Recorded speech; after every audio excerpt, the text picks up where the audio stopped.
Hola a todos y bienvenidos. Hoy les contaré una historia que no es solo perturbadora, sino también profundamente reveladora sobre el poder, la impunidad y el silencio. La historia de una isla perdida en el Caribe, un paraíso que escondía el infierno detrás de sus muros. En los próximos minutos descubrirán cómo un solo hombre construyó un imperio de secretos, protegido por la élite mundial, mientras el mundo miraba hacia otro lado. Jeffrey Edward Epstein nació el 20 de enero de 1953 en Brooklyn, Nueva York. Hijo de una familia judía de clase media, creció sin lujos, sin herencias, sin conexiones políticas. Su padre trabajaba en el sistema público y su madre se dedicaba al hogar. Desde joven mostró un talento notable para los números, una mente brillante y una actitud reservada.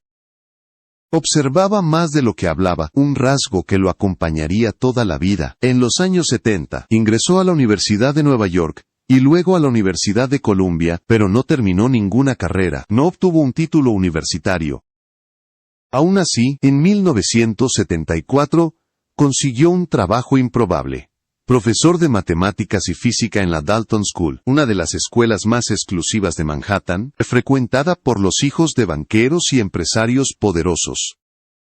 ¿Cómo alguien sin un título logró enseñar en un colegio de élite? Esa pregunta nunca tuvo una respuesta clara. Lo cierto es que allí, Epstein entró en contacto con un mundo que cambiaría su destino. Durante 2 años, convivió con familias influyentes, observó su comportamiento, aprendió sus códigos y comprendió una verdad que marcaría su vida. En ese círculo, la apariencia valía más que la verdad. En 1976, fue despedido de la escuela. Los motivos nunca se hicieron públicos, pero, como ocurriría muchas veces, se marchó sin consecuencias visibles. Agradezco mucho que estés viendo este video, suscríbete al canal y activa la campanita. Tu apoyo me da fuerza para seguir contando historias que muchos prefieren ocultar.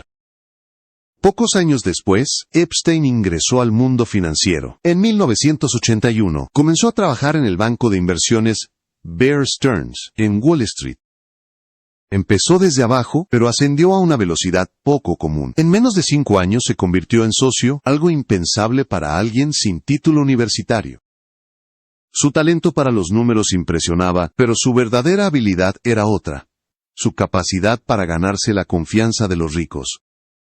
En ese entorno donde la discreción valía más que la transparencia, Epstein prosperó. En 1987, tras desacuerdos internos, abandonó el banco y fundó su propia empresa, J. Epstein & Co.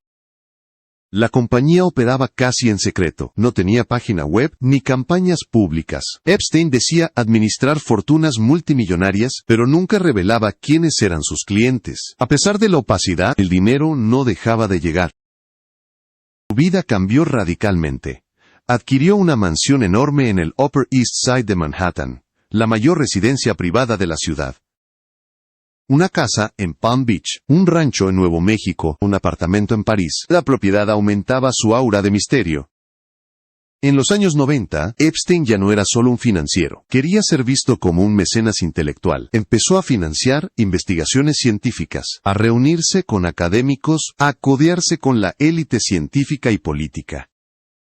Su nombre apareció en cenas privadas y conferencias de universidades prestigiosas. Con dinero y encanto, se convirtió en una figura habitual en los círculos del poder. Pero detrás de esa fachada de sofisticación, algo oscuro comenzaba a gestarse. A finales de esa década, surgieron los primeros rumores. Jóvenes menores de edad, reclutadas con promesas vagas, eran llevadas a mansiones para dar masajes a cambio de dinero. Eran chicas vulnerables, de familias humildes, que aceptaban sin saber en qué se estaban metiendo. Las denuncias no prosperaban, los medios no investigaban, y las autoridades parecían mirar hacia otro lado. En 1998, Epstein compró una isla privada en las Islas Vírgenes de Estados Unidos, Little Street. James, oficialmente, era su refugio personal. En realidad, se convertiría en el epicentro de algo mucho más siniestro. La isla era inaccesible sin su permiso. Solo se podía llegar por helicóptero o barco.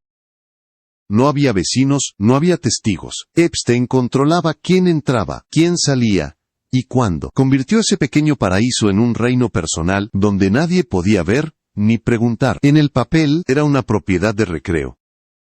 En la práctica, era un escenario cuidadosamente diseñado para ocultar lo inconfesable. Durante los años siguientes, Epstein intensificó sus contactos con figuras de alto poder. Fue fotografiado con empresarios multimillonarios, políticos influyentes e incluso miembros de la realeza. Entre ellos, Donald Trump, quien en los años 90 era un empresario inmobiliario muy activo en los círculos de la alta sociedad de Nueva York. Ambos asistían a los mismos eventos, compartían conocidos y fiestas. En 2002, Trump declaró públicamente que Epstein gustaba de mujeres hermosas, y que muchas de ellas eran muy jóvenes. Años más tarde, negaría cualquier vínculo con él, y aseguraría haber cortado toda relación antes de las investigaciones más graves. Otro nombre importante en la trama fue el del príncipe Andrés, duque de York, y miembro de la familia real británica. Epstein y el príncipe fueron vistos juntos en múltiples ocasiones, en Londres, en Nueva York y, según varios testimonios, también en la isla. Una fotografía mostraba al príncipe con una joven que años más tarde lo acusaría formalmente de abuso sexual. Él negó los hechos, pero las imágenes hablaban por sí mismas. La cercanía entre ambos no era un secreto, pero durante años, nadie se atrevió a investigarlo a fondo. Cuanto más poderoso era el círculo que rodeaba a Epstein, más improbable parecía que alguna denuncia llegara lejos. En Little Street, James, el aislamiento era total. Testimonios posteriores revelaron que jóvenes eran llevadas allí, sin saber siquiera dónde estaban. Algunas creían que iban a trabajar o a acompañar a Epstein a eventos sociales. Otras eran reclutadas por víctimas anteriores, en un ciclo interminable. Las historias coincidían: pagos en efectivo, amenazas, manipulación psicológica y miedo constante. Las víctimas decían sentirse atrapadas, aunque no hubiera rejas, el mar era la prisión. Mientras tanto, en el continente, Epstein seguía apareciendo en eventos de alto perfil. Volaba en su jet privado, el Lolita Express, junto a invitados de todo tipo. Los registros de vuelo, años después, mostrarían decenas de nombres. La simple presencia en esos viajes no probaba participación en delitos, pero despertaba preguntas inevitables. ¿Quién sabía qué? ¿Y desde cuándo? Al comienzo de los años 2000, las denuncias crecieron. En Palm Beach, Florida, vecinos veían entrar y salir adolescentes de su casa. El patrón era el mismo. El dinero compraba silencio y la ley parecía impotente. Hasta que, en 2005, una familia rompió ese muro. Los padres de una joven denunciaron a la policía que su hija había sido abusada por Epstein. Fue el principio del fin de su impunidad. La denuncia de 2005 en Palm Beach abrió una grieta en el muro que había protegido a Jeffrey Epstein durante décadas. La policía comenzó a investigar, y rápidamente descubrió que no se trataba de un caso aislado. Había decenas de chicas con historias parecidas. Jóvenes contactadas por intermediarias, llevadas a su mansión, pagadas en efectivo, y obligadas a guardar silencio. Los testimonios coincidían en cada detalle. Las autoridades locales recopilaron pruebas contundentes y recomendaron cargos graves, pero lo que siguió reveló hasta qué punto el poder puede torcer la justicia. A medida que la investigación avanzaba, los abogados de Epstein se movían con rapidez. Contrató a un equipo de defensa formado por algunos de los abogados más influyentes de Estados Unidos, con conexiones en Washington y en los círculos políticos más altos. Entre ellos, figuras que habían ocupado cargos en el Departamento de Justicia. Las presiones comenzaron. Las reuniones se trasladaron a despachos cerrados, lejos del escrutinio público. La policía de Palm Beach insistía en que había pruebas sólidas de abuso sexual de menores, pero cada intento de avanzar encontraba un obstáculo más. En 2006, el caso pasó a la Fiscalía Federal. Lo que parecía una oportunidad para hacer justicia se transformó en una negociación secreta. En 2007, se discutía un acuerdo impensable. Un Non-Prosecution Agreement, o acuerdo de no persecución. En 2008, fue oficial. Epstein se declararía culpable de delitos menores relacionados con prostitución, evitando así cargos federales por tráfico sexual de menores.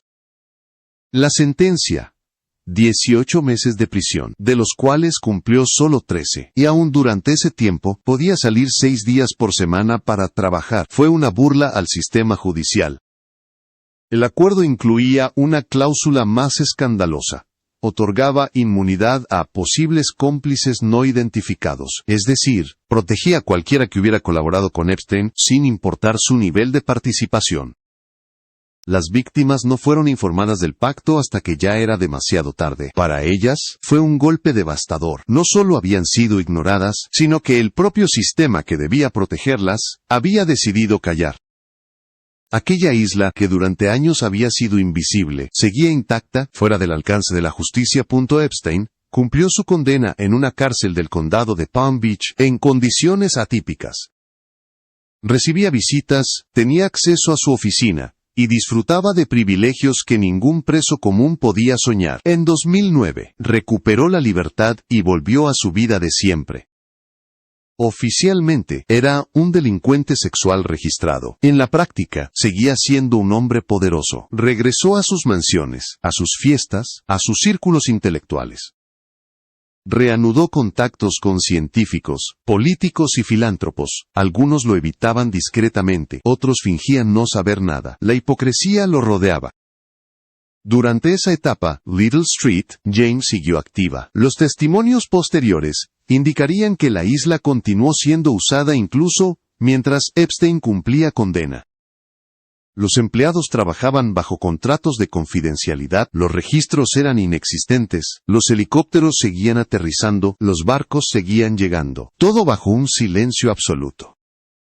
Para las víctimas, la sensación era que la justicia había fracasado. Para Epstein, la isla era su refugio más seguro.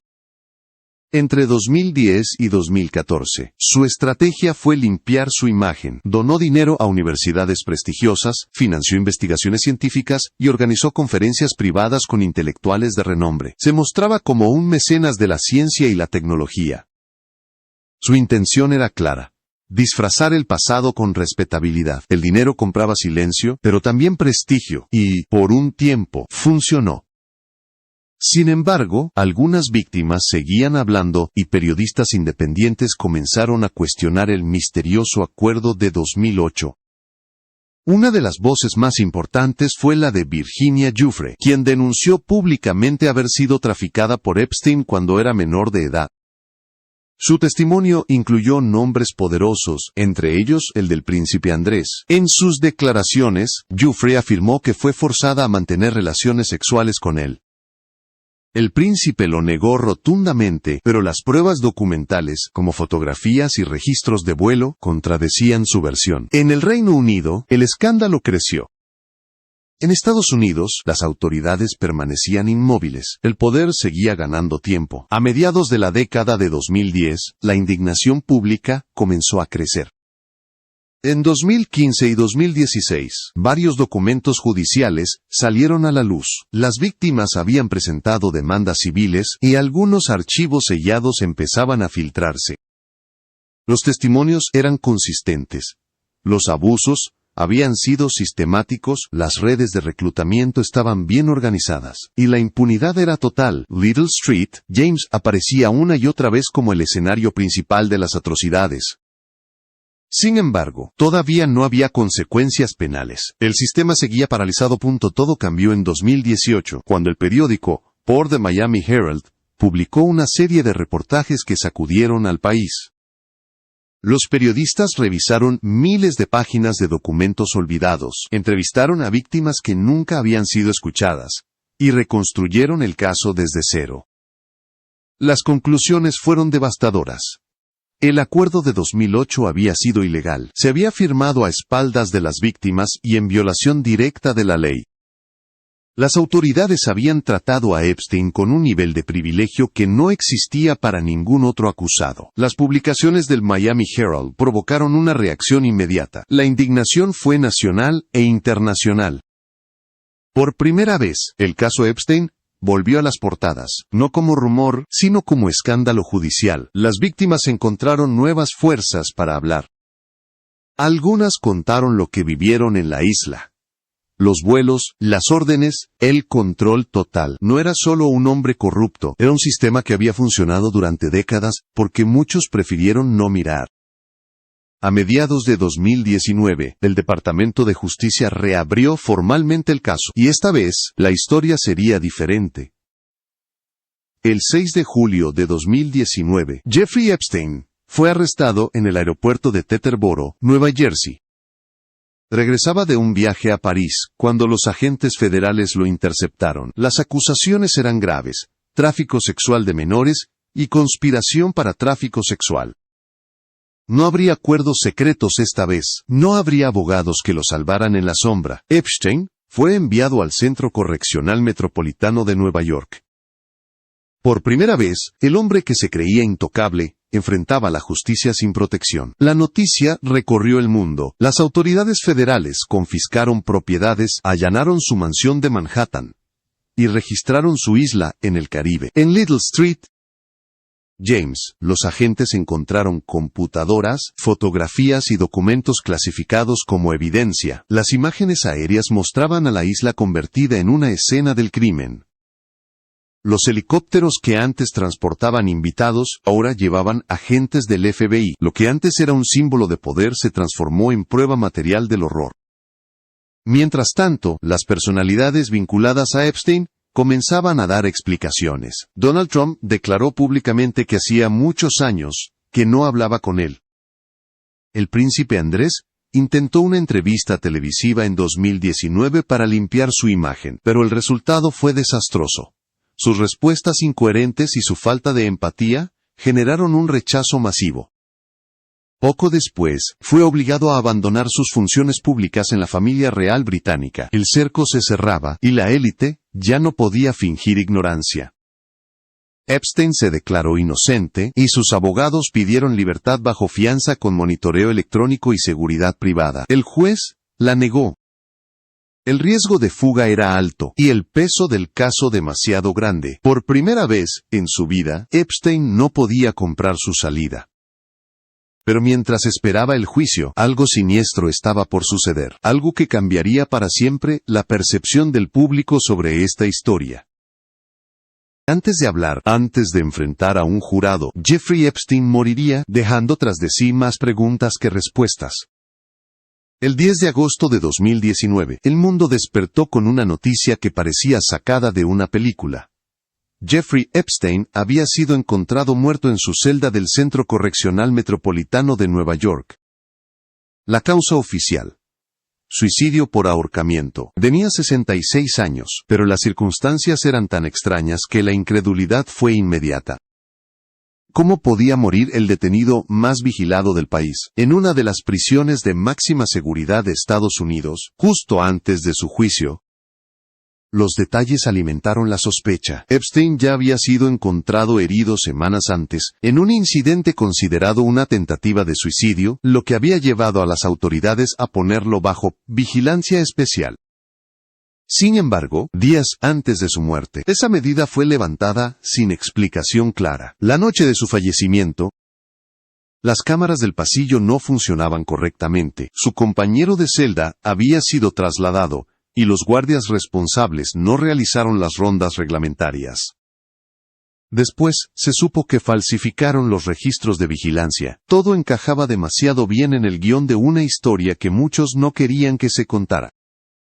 Las reacciones no se hicieron esperar. Políticos, periodistas y ciudadanos de todo el mundo exigían respuestas. En redes y noticieros, una frase se repetía sin descanso: Epstein didn't kill himself.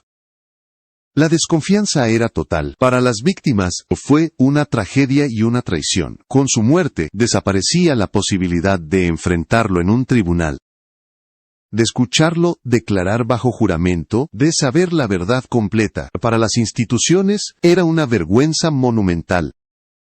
El hombre que había manipulado el sistema durante décadas, moría ahora dentro de él, dejando una sombra imposible de borrar. El Departamento de Justicia abrió una investigación interna. Se descubrieron fallos graves en el protocolo de seguridad, negligencias administrativas y corrupción dentro del sistema carcelario. 2 guardias fueron acusados de falsificar documentos, pero lograron evitar juicios completos mediante acuerdos. Nadie de alto rango fue responsabilizado. Con la muerte de Epstein, el proceso penal federal se cerró automáticamente. Sin juicio, sin veredicto, sin verdad judicial, su historia volvía a quedar en la oscuridad, esta vez sellada por la muerte. Sin embargo, su caída no significó el fin del caso. Las autoridades federales, presionadas por la opinión pública, continuaron las investigaciones. Todas las miradas se dirigieron entonces a una figura que había permanecido en las sombras durante años: Ghislaine Maxwell. Su socia, excompañera sentimental y, según las víctimas, pieza clave en el reclutamiento y manipulación de menores. Era la encargada de atraer a las jóvenes, presentarlas a Epstein y mantener la fachada de normalidad. Durante meses, permaneció oculta, hasta que, en 2020, fue finalmente arrestada. El juicio de Maxwell en 2021 confirmó lo que durante años muchos habían intentado negar. El tribunal la declaró culpable de tráfico sexual de menores y otros cargos relacionados con el esquema de Epstein. Testimonios desgarradores describieron cómo ella misma participaba en la selección y adiestramiento de las víctimas, normalizando los abusos. Era el reconocimiento judicial de que la red existió, que no era rumor ni conspiración. Sin embargo, incluso con la condena de Maxwell, muchas preguntas siguieron sin respuesta. ¿Quién más estuvo involucrado? ¿Cuántos sabían y callaron? Mientras tanto, la isla de Little Street, James pasó a ser el centro simbólico de toda esta historia. Las imágenes de los agentes federales registrando la propiedad se convirtieron en un emblema de justicia tardía. Helicópteros, drones y cámaras mostraban piscinas vacías, caminos desiertos y edificios silenciosos. Aquella isla que había sido escenario de fiestas privadas, secretos y abusos, ahora era un cementerio de pruebas y fantasmas. Con el tiempo, sería vendida. Pero su nombre quedaría grabado para siempre en la memoria colectiva, como sinónimo de poder, impunidad y horror. En los meses siguientes, nuevas demandas civiles surgieron contra el patrimonio de Epstein. Víctimas exigían compensaciones y algunos documentos sellados comenzaron a abrirse. Entre ellos, registros de vuelo, correos electrónicos y listas de contactos que confirmaban la amplitud de su red social. Nombres de empresarios, científicos, políticos y celebridades aparecían repetidamente. La mayoría negaba cualquier delito, pero las coincidencias eran imposibles de ignorar. No se trataba solo de un hombre con poder. Se trataba de un sistema de relaciones construido sobre el silencio cómplice. El escándalo Epstein cambió la percepción del público sobre la justicia y el privilegio. Mostró cómo el dinero puede distorsionar la ley y cómo las instituciones pueden fallar cuando el acusado tiene los contactos adecuados. En los debates televisivos, analistas decían que el caso no era solo un crimen sexual, sino el reflejo de un colapso ético global. Little Street, James, no era solo una isla, sino el símbolo de un mundo donde los poderosos viven por encima de las reglas. A medida que los años pasaban, el caso continuó inspirando documentales, investigaciones periodísticas y debates públicos. Cada nueva revelación reforzaba la idea de que la verdad completa nunca saldría a la luz. Se hablaba de cuentas secretas, videos desaparecidos y conexiones internacionales que nunca se investigaron. Los rumores seguían, pero los hechos estaban claros. Epstein había abusado sistemáticamente de menores, había construido una red de explotación bajo la apariencia de filantropía, y había manipulado las instituciones hasta el final. Hoy, la historia de Jeffrey Epstein sigue siendo un espejo incómodo, un recordatorio de cómo el poder extremo puede comprar silencio, de cómo la sociedad prefiere mirar hacia otro lado y de cómo la justicia puede ser negociada incluso en el país más poderoso del mundo. Su isla fue un escenario, pero también un símbolo. Un símbolo de todo lo que ocurre cuando las preguntas dejan de hacerse y el dinero se convierte en la única ley. Y esa, precisamente, es la lección que deja este caso. Cuando la verdad se vuelve peligrosa, el silencio se vuelve rentable. Little Street. James puede haber sido vendida, pero los ecos de lo que sucedió allí todavía resuenan en las voces de las víctimas, en los tribunales que aún tramitan sus demandas, y en la conciencia colectiva de una sociedad que permitió que todo esto ocurriera ante sus ojos. En los años posteriores a la muerte de Epstein, su sombra continuó extendiéndose. La historia no terminó con su cuerpo encontrado en una celda, sino que se transformó en una red interminable de revelaciones, demandas y silencios incómodos. Los investigadores comenzaron a revisar cada aspecto de su vida: sus empresas, sus socios, sus donaciones y los movimientos financieros que había dejado. Cada nuevo documento revelaba algo más oscuro, como si el verdadero poder de Epstein solo comenzara a mostrarse después de su muerte. El primer gran hallazgo fue la estructura de sus empresas en paraísos fiscales. Epstein había creado una red de compañías en las Islas Vírgenes, las Islas Caimán y otros territorios opacos. Con ellas, movía millones de dólares sin dejar rastro. Los investigadores federales encontraron transferencias a fundaciones, pagos a científicos, universidades y figuras públicas. Todo formaba parte de una estrategia: comprar legitimidad, lavar su reputación a través del prestigio ajeno. Su supuesta generosidad con el mundo académico no era altruismo, era un escudo. Los documentos revelaron que donó dinero a instituciones como Harvard, el MIT y otras universidades de renombre. Algunos científicos admitieron haber recibido fondos, pero dijeron no conocer su verdadero origen. Otros callaron. En retrospectiva, esas relaciones demostraban hasta qué punto Epstein había infiltrado el mundo intelectual. No solo quería poder financiero, sino también intelectual. Quería ser visto como alguien que aportaba al progreso humano, mientras en la sombra mantenía un sistema de esclavitud moderna. Por otro lado, los vínculos políticos seguían generando polémica. Fotografías, correos y registros de viajes mostraban a Epstein con expresidentes, príncipes y ministros. Aunque muchos negaron cualquier relación con sus delitos, las conexiones existían. Era evidente que su influencia se basaba en la conveniencia mutua. Él ofrecía acceso, dinero o favores, y a cambio obtenía impunidad. Durante años, esa red funcionó sin interrupciones. Y cuando el castillo comenzó a derrumbarse, todos corrieron a borrar sus huellas.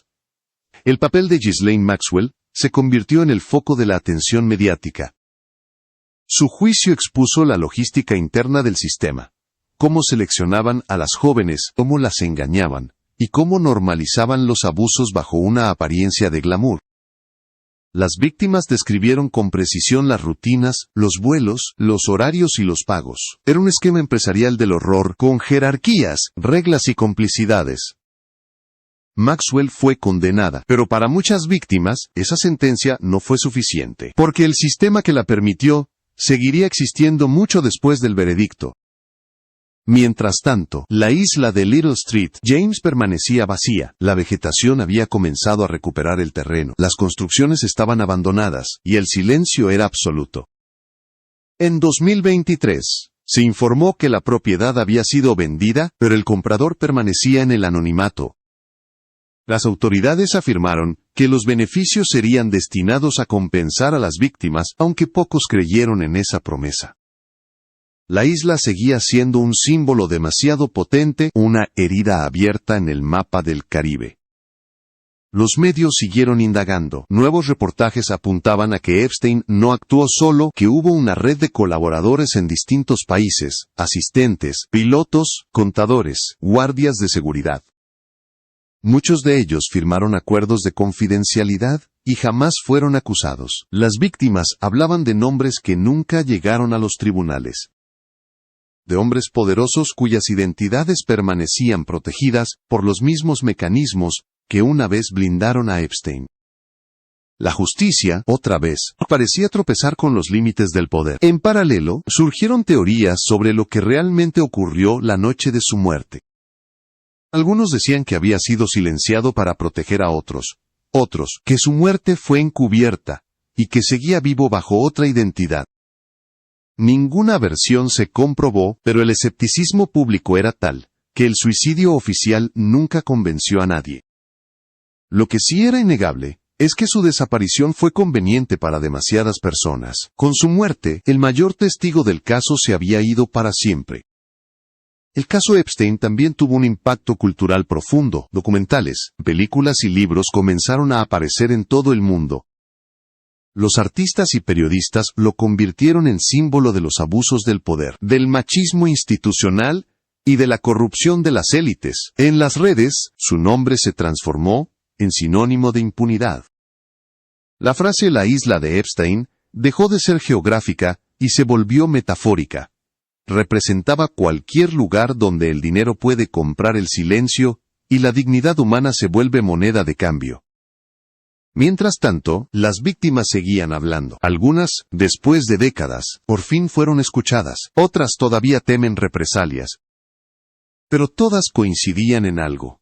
No se trataba solo de castigar a un hombre, sino de exponer un sistema que permitió que el abuso se repitiera una y otra vez.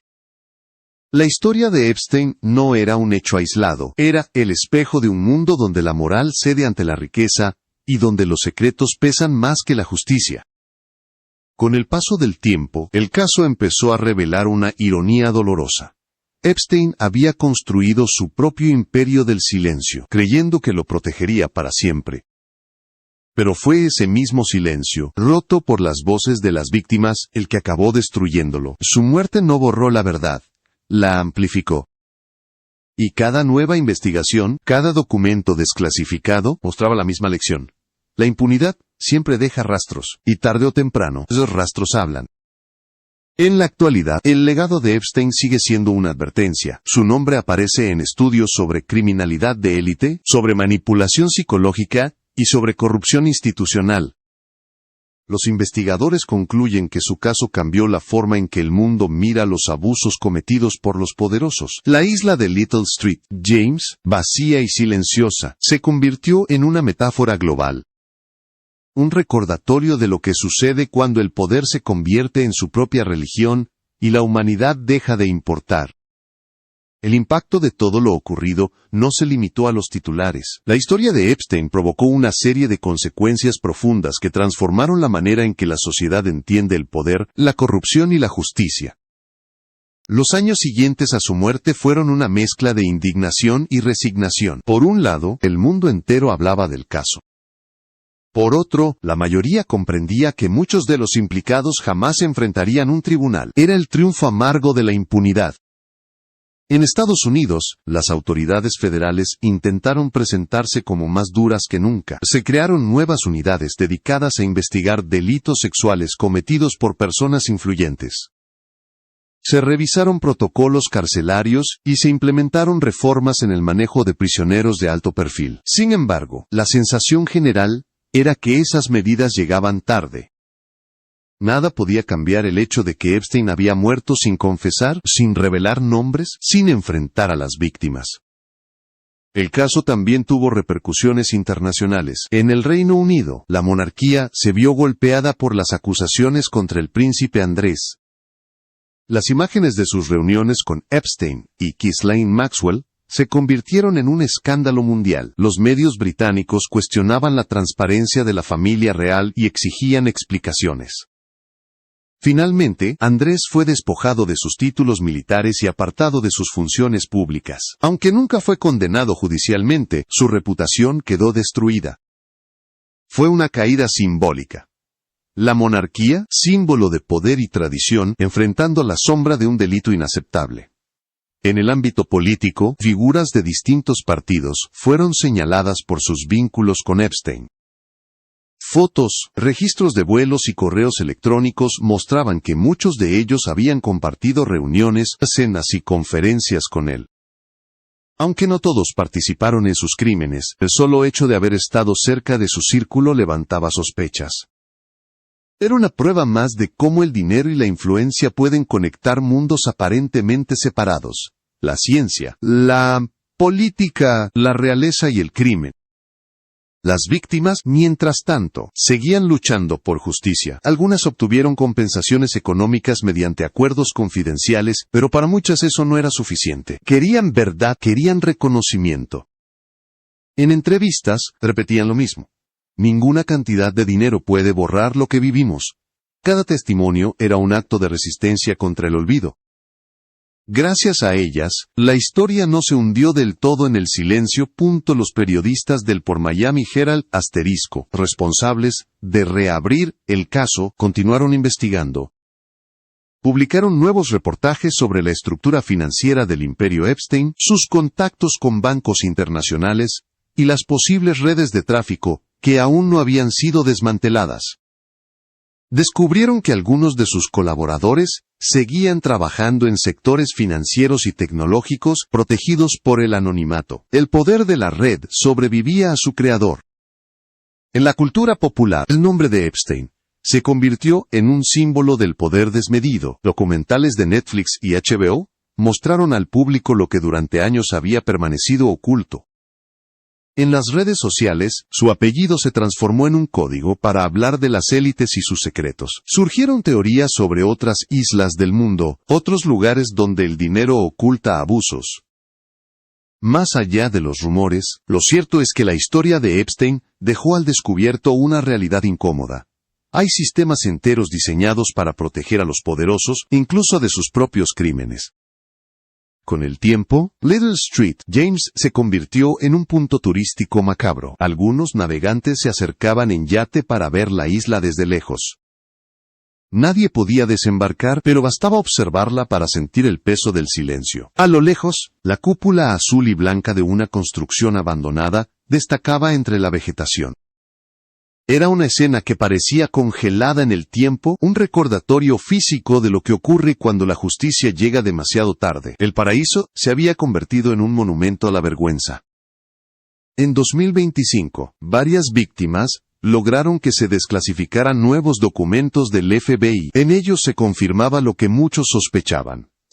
Epstein había mantenido contactos directos con altos funcionarios, empresarios y hasta exlíderes internacionales. Aunque los nombres fueron parcialmente censurados, las iniciales y las fechas bastaban para encender otra ola de indignación. El patrón era el mismo. Hombres poderosos, silencios pagados y delitos encubiertos bajo la apariencia de filantropía.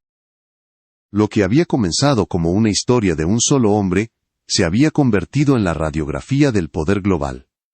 Mientras tanto, en los tribunales estadounidenses, las demandas civiles continuaban. Los abogados de las víctimas pedían que se incautaran los bienes restantes del patrimonio Epstein. Mansiones, vehículos, obras de arte y cuentas bancarias fueron vendidos en subastas supervisadas por la justicia. Aunque parte del dinero fue destinado a compensaciones, muchos cuestionaban la transparencia del proceso. A fin de cuentas, ¿cómo poner precio al silencio, al miedo, al trauma? Con el paso de los años, el caso Epstein dejó de ser solo un escándalo mediático. Se convirtió en un estudio sobre cómo el poder se protege a sí mismo. En universidades, los profesores de Derecho y Sociología lo analizan como un ejemplo de captura institucional, cuando el sistema deja de servir a la justicia para servir al poder. Y aunque el caso judicial terminó, la historia sigue viva. Porque en el fondo, Epstein fue solo el síntoma de algo mucho más grande. Una red global de impunidad que todavía existe, disfrazada de caridad, éxito o política. Así, el mito de la Isla del Horror trascendió a su protagonista. Little Street, James ya no pertenece a Jeffrey Epstein, pero sigue siendo su reflejo, un lugar donde el mar guarda secretos que la humanidad preferiría olvidar. Cada ola que golpea su costa parece repetir lo mismo. La verdad puede ser enterrada, pero nunca desaparece por completo, solo espera el momento adecuado para volver a salir a la superficie. Con el paso del tiempo, el caso de Jeffrey Epstein dejó de ser simplemente una historia criminal para convertirse en un espejo de la sociedad moderna. Lo que comenzó como un escándalo de abuso sexual, terminó exponiendo una red de poder global, donde la corrupción, la impunidad y el silencio se alimentaban mutuamente. Hoy, hablar de Epstein no es hablar de un solo hombre, sino de un sistema que permitió que su monstruosidad existiera durante décadas. Su historia no murió con él. Su sombra sigue viva, extendiéndose en cada institución que alguna vez lo protegió. Los años posteriores a su muerte demostraron algo que el dinero no puede comprar: la memoria. Las víctimas, los periodistas y los activistas continuaron luchando para que su nombre no fuera olvidado ni maquillado. Cada testimonio, cada documento desclasificado, cada entrevista con lágrimas y rabia era una victoria contra el olvido. La justicia puede haber llegado tarde, pero la verdad, aunque herida, se abrió camino. El silencio, esa herramienta que Epstein utilizó para dominar, fue finalmente roto por las voces que se negaron a callar. En la cultura popular, la figura de Epstein se transformó en símbolo del privilegio sin límites. Las series, los libros y los documentales que relatan su vida son más que entretenimiento, son advertencias. Cada imagen de su isla, cada detalle de su mansión vacía, sirve como recordatorio de que el mal puede esconderse bajo las apariencias más respetables. No era un monstruo aislado, era el producto de un sistema donde la moral se negocia y la justicia se vende al mejor postor. Su historia nos obliga a mirar de frente una verdad incómoda. Mientras existan personas dispuestas a comprar el silencio, habrá quienes lo vendan.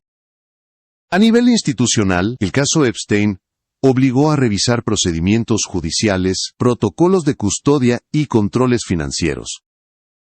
Pero más allá de las reformas, dejó una lección más profunda: la necesidad de responsabilidad colectiva. No bastan leyes si quienes las aplican temen al poder.